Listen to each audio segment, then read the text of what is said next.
It's the NFL on EA Sports, and we'll play host to a battle between conferences. It's the Niners and the Bills on Monday Night Prime Time.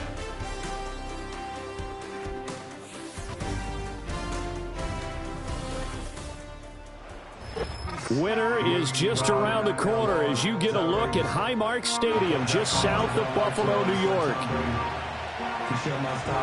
Welcome again, one and all. Thanks for tuning in. I'm Brandon Gaunt on hand alongside Charles Davis. And yes, the storyline here, the weather. Snow and more of it expected as this game continues. So how will that impact how this one goes? Can these teams ignore the distraction and the strangeness of playing in a snow game? Because it actually affects the crowd as well. That big roar you get is often muffled when there's a snow game. And the second part, what's the footwear you got on? Does that fit the turf you're playing on? And how will it handle as things get a little bit slick?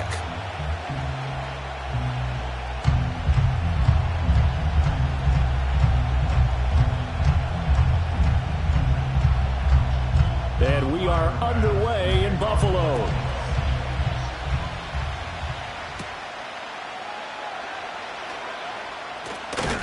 And a nice return sets him up pretty good here right at the 30-yard line.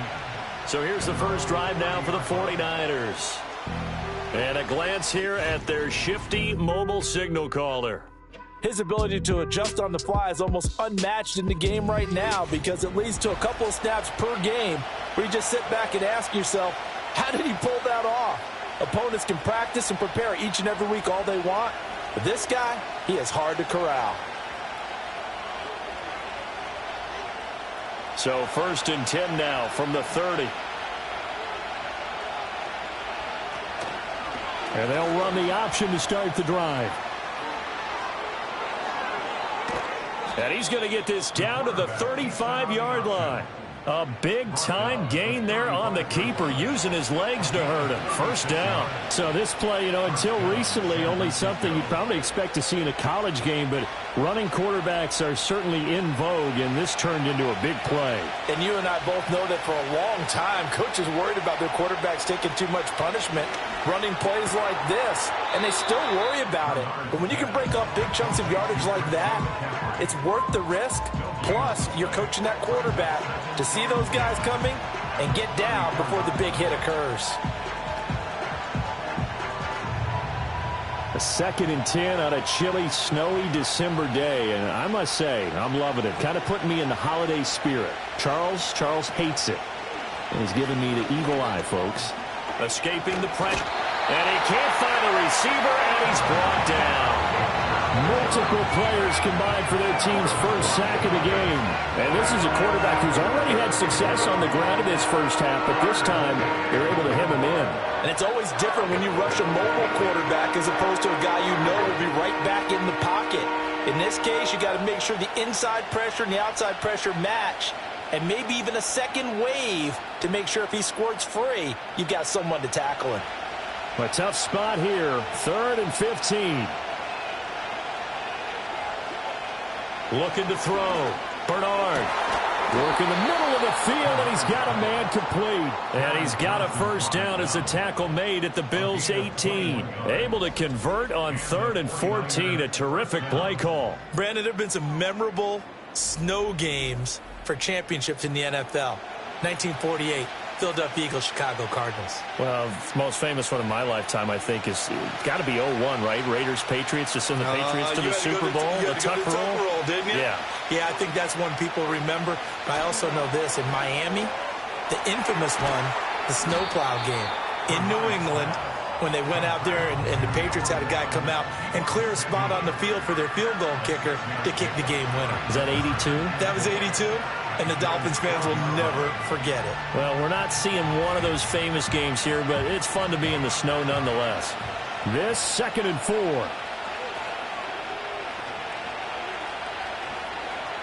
Back to throw. Bernard.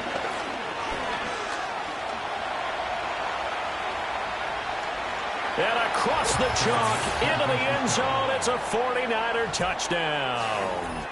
Joshua Dobbs. A 12-yard touchdown run.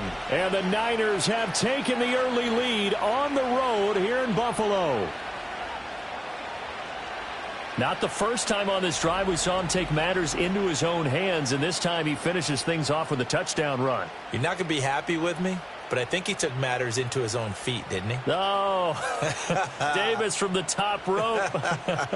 I like it. Jake Moody now for the point after.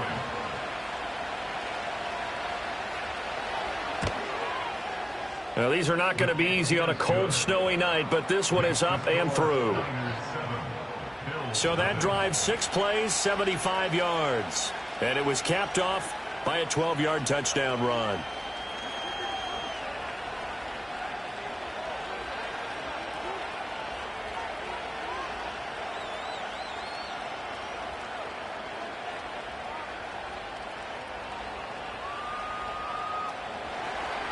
Here is Wisnowski to boot it away following the touchdown.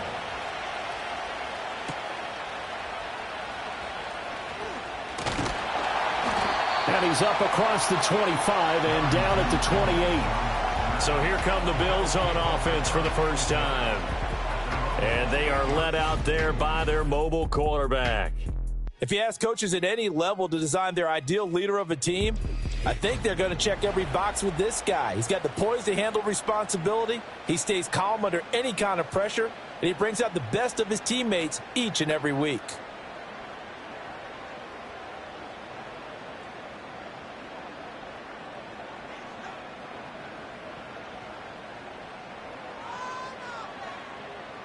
And they'll send the tight end in motion here.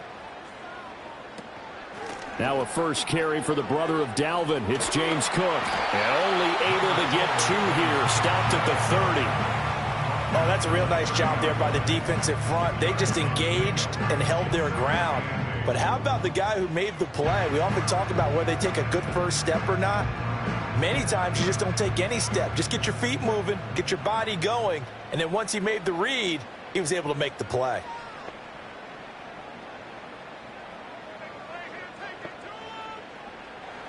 Now Cooper looks to throw. Has his man, it's Shakir. And he'll be out of bounds across the 30-yard line. So just 3 yards on the completion there. And it brings up 3rd and 5 now. They'll need 5 on this play to move the sticks.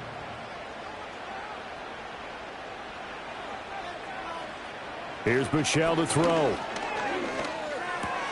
Little pitch and catch to the tight end, Knox. And he gets this up across the 35 before he's out of bounds. Call it a pickup of 3, and also now likely a punt on their opening drive. Now that's going to be a tough one to explain when they get together and watch the game film, isn't it? I mean, they had the right call, had the out route. He's got to know where the first down sticks are, yet he steps out of bounds that close. Not their best play. We'll call it a 42-yard punt, 3 on the return. And the Niners will go on offense, 1st and 10. Back out there comes the 49ers offense ready for their second drive. They'll be looking to duplicate that first drive, the one that got them that 7-0 lead. Of course they would. And look, they're on the road. So getting the 7-0 lead was huge for them, right? Imagine getting up 2 touchdowns on the road, taking the crowd out of the game. It'd be ideal. First carry of the game for Christian McCaffrey. Takes it to the 26, just a 1-yard gain. No doubt about it. A really nice job there by the defense, not allowing him to get to the perimeter. But that means your defensive ends, your outside linebackers, the guys that you pay big money to sack the quarterback, they also have to have interest in the running game as well. And they did a nice job there of holding the point of attack and not giving ground. 2nd and 9 now. Over the middle, that's complete to McCaffrey. And he's upended after a gain of 2 out to the 27. That's a good job there by the corner. We do talk about this a lot, that a lot of corners see their job as simply covering receivers. Tackling isn't everyone's thing. But in this case, he came up quickly and made a nice, sure tackle. From the gun on 3rd down, Bernard. He had a man open, but he missed him, and it's incomplete. And that is how you respond after taking one on the chin to begin this game. Give up a first drive touchdown? go back out on defense and completely shut them down to force a 3-and-out. So on 4th down, here's the Australia native Mitch Wishnowsky to punt this one away. This is away, but boy, headed straight for the sidelines. And this punt goes out of bounds, and it'll be marked inside the 40. So here come the Bills out for their second drive. And the last drive, their first drive, 3-and-out. What changes here, if anything? I think it's making sure the guys that you trust the most with the ball, the biggest playmakers you have, that they touch it on this possession to try and get things moving. So get it to the horses. Without a doubt. They're the ones that typically end up in the end zone. They've got good starting field position as they come up here 1st and 10 at the 39-yard line. Here's Cooper. And that one drops down, incomplete. Good coverage there, forced the ball free, and it's 2nd down. They went with a dime look on defense. 2 extra defensive backs on the field and covered up essentially every blade of grass. That allowed them to disrupt the play. 2nd and 10.